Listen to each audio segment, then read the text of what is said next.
Aquí está Julio Pereira. Hoy invitamos a escuchar las reflexiones de sus robots.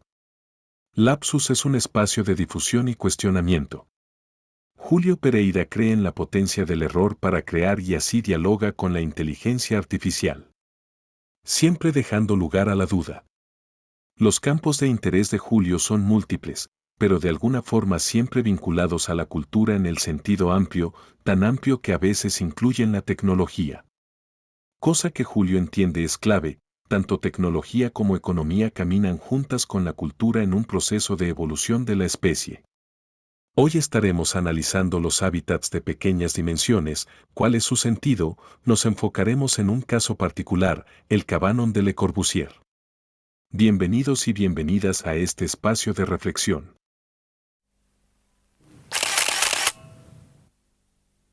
Hola, hoy vamos a explorar a fondo algo realmente fascinante.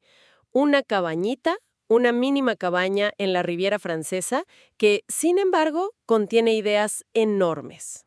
Sí, estamos hablando del Cabanon de Le Corbusier, una pequeña joya de 1951 en Roquebrune-Cap-Martin. Exacto.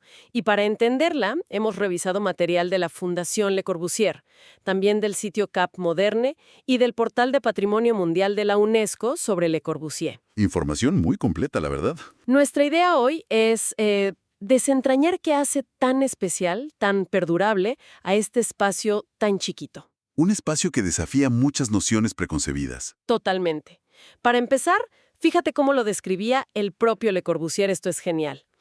Tengo un castillo en la Riviera. Mide 3,66 por 3,66 metros. Es para mi esposa, un prodigio de confort y amabilidad. Un castillo. Suena casi irónico viniendo de él, ¿no? Poco más de 13 metros cuadrados. Exacto. Parece una broma, pero ahí está la clave, creo. Aquí es donde la cosa se pone interesante. Vamos a desglosar esta idea del castillo mínimo. A ver cómo se sostiene eso. Bueno, ¿cómo empieza todo esto? ¿Cómo nace este proyecto tan particular? Pues todo arranca con Le Corbusier visitando la zona. Él ya conocía la villa E1027, que está muy cerca. Ah, la de Eileen Gray y Jean Badovici. Una obra importante también. Importantísima. Y Badovich era amigo de Le Corbusier. Bueno, pues justo al lado de esa villa, un señor, Thomas Rebutato, acababa de abrir una guinguette. Una guinguette, expliquemos rápido. Es como un pequeño bar, restaurante popular francés, ¿no? Con terraza, a veces música. Muy de la zona. Exacto, un lugar sencillo, junto al mar, llamado l'Étoile de Mer, la estrella de mar. Qué buen nombre. Precioso. Y Le Corbusier y Rebutato, pues conectan. Hablan, comparten ideas. Y en 1951, Rebutato le dice, oye, ¿por qué no te construyes algo aquí? Y le cede un pedacito de terreno rocoso, pegadito a su restaurante. ¡Qué maravilla!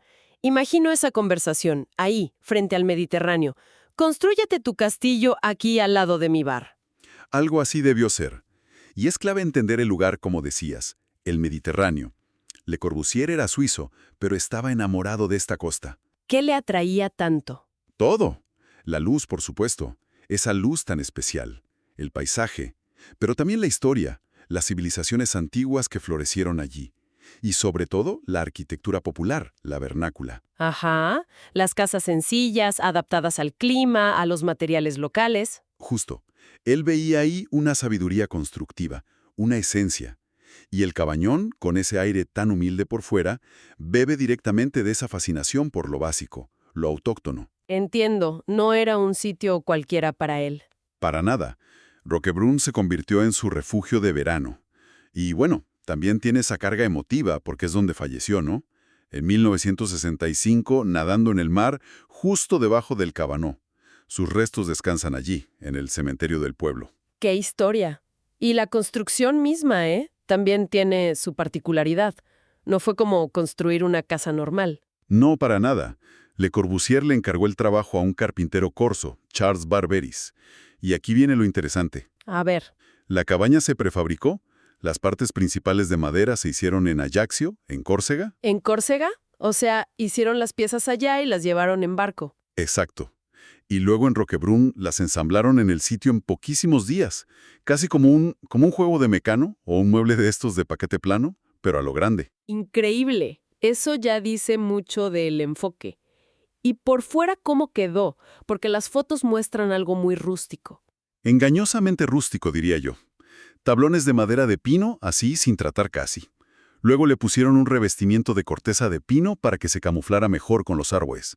Ajá, para integrarlo al paisaje. Y un techo muy simple, inclinado hacia un lado, de Eternit, que era un material industrial fibrocemento, muy común para cubiertas en esa época. Claro, nada que ver con sus famosas villas blancas, impecables, como la Villa Savoye. A primera vista podría ser la caseta de un pescador, ¿no? Exacto. Y ese contraste es totalmente deliberado. Es como si Le Corbusier quisiera decir, también puedo hacer esto. También entiendo y valoro esta otra forma de construir. Pero has dicho engañosamente rústico, o sea que por dentro... Por dentro, y conceptualmente, es otra historia. Esa modestia exterior esconde una complejidad y una precisión enormes. Complejidad en una cajita de madera de 3,66 por 3,66 metros. Eso es lo que me intriga. Precisamente ahí está la genialidad. Porque esas medidas, 3,66 por 3,66 metros, y la altura interior de 2,26 metros, no son para nada casuales. ¿Ah, no? ¿Tienen algún significado? Todo el significado.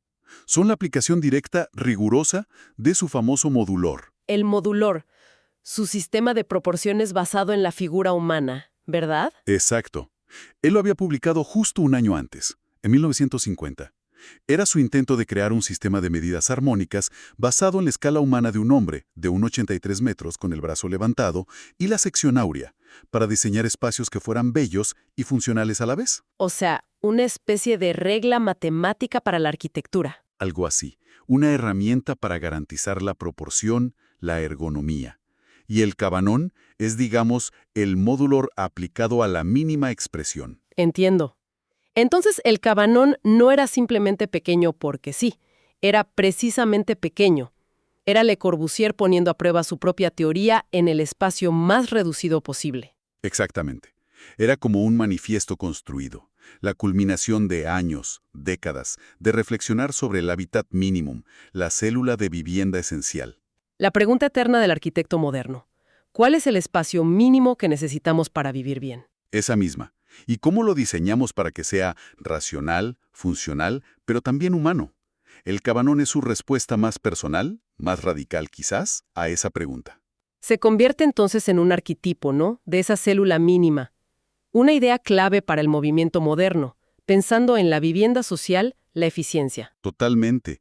Aunque este fuera un prototipo muy personal, casi un capricho, encapsula esa búsqueda de la esencia del habitar. Y vaya si exprimió esos 15 metros cuadrados. Es increíble lo que metió ahí dentro. A ver, cuéntanos. Pues una zona de descanso, con una cama muy sencilla, una zona de trabajo, con una mesita fija, un pequeño acedo que está como escondido detrás de una cortina roja, Sí, muy teatral eso de la cortina. y un lavamanos. Ya está. La luz entra por solo 2 ventanas cuadradas de 70 por 70 centímetros. Pequeñas pero estratégicamente ubicadas. Eso es, con postigos plegables de madera. Una ventana mira directo al mar, al Mediterráneo, y la otra hacia un algarrobo espectacular, un árbol centenario que casi parece abrazar la cabaña. El famoso algarrobo. Hablaremos más de él, es fundamental. Y el mobiliario sigue esa misma lógica, ¿no? Mínimo, pero inteligente. Diseñado por él mismo, claro. Todo súper funcional. La cama, por ejemplo, tiene espacio para guardar cosas debajo. La mesa de trabajo también. Unos taburetes cúbicos muy simples. Un armarito, un perchero. Todo pensado para no desperdiciar ni un centímetro. Y los materiales, sencillos también, ¿no? Madera. Madera de roble y castaño para los muebles, que son maderas nobles pero usadas con mucha sencillez. Y contrachapado para algunas divisiones interiores. Pero aquí entra un elemento clave, el color. Ah, sí. Las fotos muestran toques de color muy vivos. El suelo, por ejemplo. El suelo es de parqué, pero está pintado de amarillo brillante. Imagínate. ¡Qué atrevido! Y en el techo también hay color, ¿verdad? Sí, hay paneles pintados de verde, de rojo, de blanco. Incluso las clavijas del perchero son de distintos colores. ¿Y cuál era la idea detrás de tanto color en un espacio tan pequeño? ¿No lo hace sentir más chico? Al contrario, yo creo. Evita que sea un espacio monótono o agobiante. Le da vida, calidez. Las fuentes hablan de una sobriedad alegre. Es funcional al extremo, sí, pero no es un espacio frío o impersonal. Entiendo. Los colores primarios, la madera, la luz que entra por esas ventanas, crean una atmósfera especial. Y no olvidemos un detalle práctico genial. Había una puerta que comunicaba directamente el cabañón con el restaurante de al lado, con L'Étoile de Mer. Ah, claro. No necesitaba cocina. Exacto. Le Corbusier simplemente cruzaba la puerta y comía en el restaurante de su amigo Rebutato. Una solución elegantísima para eliminar la cocina, que ocupa mucho espacio. Muy listo. O sea, funcionalismo puro. Módulo era aplicado a rajatabla. Pero también color, calidez y soluciones prácticas ingeniosas. Pero falta algo. Le Corbusier era también pintor. Dejó su marca artística ahí dentro. Totalmente. Y eso es lo que eleva al cabañón por encima de un simple ejercicio de diseño funcional. Es más que una cabaña eficiente. ¿Qué hizo? ¿Pintó algo? ¿Sí? En la pared de la pequeña entrada pintó un mural. Se titula Taureos, toros. Era un tema recurrente en su obra pictórica tardía. ¿Los toros tenían algún significado especial para él? Él mismo dijo que esa serie de toros era una confesión total e íntima Corbu-Yvonne, una referencia a su relación con su esposa, Yvonne. O sea, algo muy personal en la pared de su refugio. Muy personal. Y no solo eso, en las caras interiores de los postigos de madera de las ventanas. Los que se cierran por dentro. Esos mismos. Ahí pintó figuras femeninas, también inspiradas en Yvonne. Como si al cerrar las ventanas, la imagen de su esposa protegiera el interior. ¡Qué poético! Y aún hay más. En el exterior, al otro lado del muro de la entrada, pintó otro cuadro representando a la familia Rebutato, sus vecinos y amigos. Vaya, entonces el arte no era un añadido, no era un cuadro colgado, era parte integral de la arquitectura. Exacto. Para Le Corbusier, esto era un paso hacia su ideal de la síntesis de las artes, o lo que a veces se llama obra de arte total. Donde la arquitectura, el mobiliario, la pintura, todo forma una unidad. Eso es. El arte no es decoración superficial, es intrínseco al espacio. Los murales, las pinturas en los postigos, transforman elementos funcionales en lienzos. Añaden capas de significado, de poesía, que equilibran y enriquecen la austeridad del diseño. Demuestra que para él, incluso en la célula mínima, el espíritu necesitaba alimento, no solo el cuerpo. Perfectamente dicho. Y junto a la función y el arte estaba la naturaleza. Antes mencionaste el algarrobo centenario. Parece que ese árbol fue decisivo. Absolutamente clave. Las fuentes dicen que eligieron el sitio por el árbol. La cabaña se colocó de tal manera que el algarrobo la envolviera, le diera sombra, se integrara visualmente. Y las ventanas, claro, una al mar y la otra al árbol. Son como cuadros vivos. No son solo huecos para que entre luz y aire. Son marcos cuidadosamente compuestos que dirigen la mirada hacia lo esencial. El azul del mar, el verde del árbol. ¡Qué maravilla! La conexión era total entonces. He leído incluso que para ducharse Recogida. usaba una manguera al aire libre, debajo de las ramas del algarrobo. Una ducha natural, digamos. Vivir literalmente bajo el árbol. Y había también un espacio para estar afuera, ¿no? Una mesita o algo así. Sí. Una mesa muy sencilla y un banco de hormigón, diseñados por él, claro, para sentarse afuera a contemplar el paisaje. Esto conecta con la idea de la casa exterior. La casa exterior. Sí, la idea de que el espacio habitable no termina en las paredes. El terreno alrededor del Cabanon no es un jardín cuidado o diseñado como el de la Villa E127 que estaba al lado. ¿Cómo es entonces? Es un trozo de ladera mediterránea casi salvaje. Pinos, eucaliptos, agaves, chumberas o nopales, como decimos en algunas partes de América Latina, yucas, lentiscos. Vegetación local que baja hacia las rocas y el mar. O sea, naturaleza pura. La idea era esa, disolver los límites, que el refugio construido y el entorno natural fueran casi una misma cosa. El paisaje no era un fondo, era parte del espacio de vida. Una ósmosis total. Entiendo. Y esta historia no se quedó solo en la cabaña inicial. Le Corbusier siguió añadiendo cosas al sitio, ¿verdad? Así es. Unos años después, en 1954, construyó muy cerquita una pequeña estructura prefabricada, una especie de caseta de obra, pero acondicionada. ¿Y para qué la usaba? Como su taller, su sala de trabajo, ahí guardaba sus planos, sus dibujos. Su asistente, Fernand Gardien, le ayudó a aislarla y revestirla por dentro. O sea que tenía su mini refugio para vivir y dormir, y al lado su mini estudio para crear, todo mínimo. Todo mínimo, exacto. Y pasó allí todos los veranos con Yvonne hasta que ya falleció en 1957. Después, él siguió yendo solo, cada verano, hasta su propia muerte en 1965. Mencionaste antes que era como un prototipo.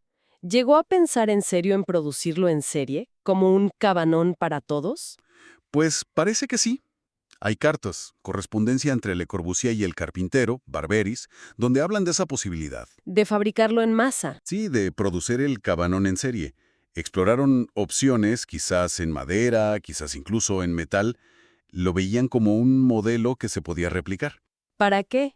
Casas de vacaciones, campings. Probablemente. Una idea muy del movimiento moderno. Prefabricación, estandarización, para resolver problemas de vivienda o de ocio de forma económica y eficiente. Pero al final, esa producción masiva nunca se hizo, ¿o sí? No, que sepamos, nunca llegó a concretarse.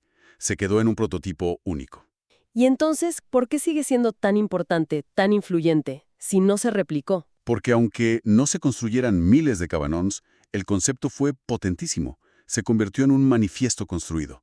Es reconocido en todo el mundo como el arquetipo moderno de la célula mínima habitable. El ejemplo perfecto de menos es más, llevado al extremo. Y logra algo fascinante.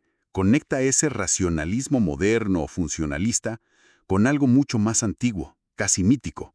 La idea de la cabaña primitiva, el refugio esencial del ser humano. Es verdad, tiene esa dualidad. Y paradójicamente, siendo la obra personalísima de un arquitecto estrella mundial, hoy resuena mucho con movimientos más, digamos, de base. Las tiny houses, la autoconstrucción, la búsqueda de vidas más simples, más conectadas con lo local. Como si se hubiera adelantado a su tiempo en cierto sentido. En muchos sentidos. Y su importancia, bueno, está más que reconocida oficialmente. Ah, sí, la UNESCO, ¿verdad? Exacto. En 2016, la UNESCO lo incluyó en la lista del Patrimonio Mundial. No solo el cabanón, sino todo el conjunto. El taller, el restaurante L'Étoile de Mer, unas pequeñas unidades de camping que también diseñó para Rebutato más tarde. Unidades de camping. ¿También diseñó eso? Sí, 5 cabañitas mínimas para alquilar. Todo ese conjunto, junto con otras 16 obras de Le Corbusier en diferentes países, fue declarado Patrimonio Mundial, ¿Y cuál fue el argumento de la UNESCO? que representan la contribución excepcional de Le Corbusier al movimiento moderno. O sea, se reconoce su valor universal como un hito de la arquitectura del siglo XX. Y hoy se puede visitar, ¿no? ¿El sitio original? Sí, hoy forma parte de un complejo llamado Cap Modern, que gestiona el Centro de Monumentos Nacionales de Francia. Se puede visitar, pero ojo, hay que reservar con mucha antelación. Es un sitio muy pequeño y frágil. Claro, no caben muchas personas a la vez. Y para los que no pueden ir hasta allá, la firma italiana Casina produce réplicas autorizadas del cabanón que se exponen en museos y ferias por todo el mundo. Así que la idea sigue viajando. Bueno, repasando todo lo que hemos analizado, tenemos esta cabañita de 15 metros cuadrados, que es, a ver si lo resumo bien, un refugio íntimo, personalísimo, de Le Corbusier y su esposa. Sí, Es también una obra de arte total, donde arquitectura, diseño y pintura se funden. ajá, Es un manifiesto construido sobre la vivienda mínima, basado en su sistema modular, clave. y es un experimento radical de vida sencilla en conexión profunda con la naturaleza mediterránea. Exacto. Todo eso en 15 metros cuadrados. Volviendo a esa cita del principio, quizás sí era un castillo para él, no de piedra, claro, sino un castillo de ideas. Una fortaleza de principios arquitectónicos y vitales concentrados al máximo. Un lujo, pero no material, sino intelectual y funcional. Me gusta esa idea. ¿Verdad? Sí, es una reflexión muy acertada. Y nos deja, creo yo, con una pregunta dando vueltas. A ver. En nuestra época, ¿no? Donde parece que siempre queremos más. Más metros cuadrados, más tecnología, más cosas. ¿Qué nos dice esta fascinación que sigue existiendo por un espacio tan reducido, tan austero como el cabanón? Es una buena pregunta. ¿Qué nos dice? No sé si tengo la respuesta, pero ¿Es solo admiración por un ideal arquitectónico? ¿Por esa búsqueda de la esencia del habitar, de lo mínimo necesario pero enriquecido por el arte y la naturaleza? Podría ser. O quizás toca una fibra más profunda, una especie de nostalgia colectiva por una simplicidad, por una conexión más directa con lo esencial, con nosotros mismos, con el entorno, que sentimos que hemos perdido un poco en la complejidad de la vida moderna. Uf, eso da para pensar. Exacto. Es una pregunta que el Cabanón nos sigue haciendo, más de 70 años después, y sobre la que sin duda vale la pena seguir reflexionando.